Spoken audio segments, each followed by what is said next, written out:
तब आगमे स्वर्गीय शांति हरारे उइला। तब आगमे अशांत हृदय शांति विराजिला। तुम बिना प्रभु के देई पारे शांति पृथ्वी रे।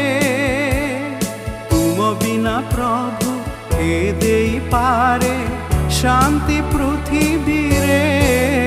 हे शांति राजन हेउ तुम बंधन।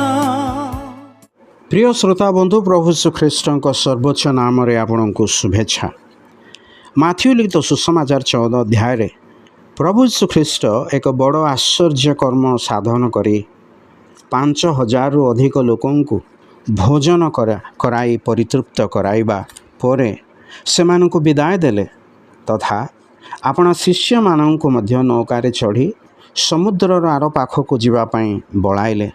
पुणी से आपे प्रार्थना करबा निमंते एकाकी पर्वत को चलीगले। रात्रि समय शिष्य मानंकर नौका समुद्र रे प्रतिकूल वायु हेतु लहड़ी रे टळमळ होउथला। किंतु रात्रिर चतुर्थ प्रहर रे प्रभु जीशु समुद्र उपरे चाली चाली से मानक पाखक आसिले।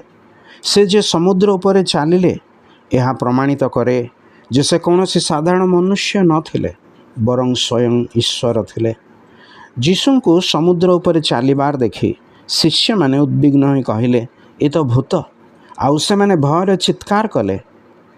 माथ्यू लिखित सुसमाचार 14 अध्याय 27 रे आमे पाठ करू, किंतु जीशु सही क्षणी सेमानक सहित कथावार्ता करी कहिले साहस धर, ए तो मु भय कर नाही।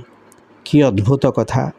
अशांत समुद्र उताल तरंग को निज अधीन रखी जे समुद्र उपरे चालिले सही प्रभु आपण को मध्य आज यही कथा कहती, साहस धर, ए तो मु भय कर नाही। आपण की विभिन्न समस्या मध्य घारी है समस्या रे पड़ी चिंताग्रस्त अटंती, से कहती साहस धर, भय कर नाही।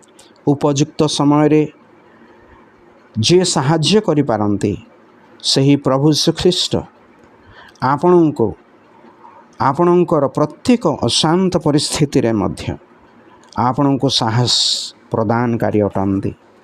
तांको अधिक रूपे ज्ञात हेबा निमंते ईश्वर आपण को मध्य साहाय्य करंतु। धन्यवाद।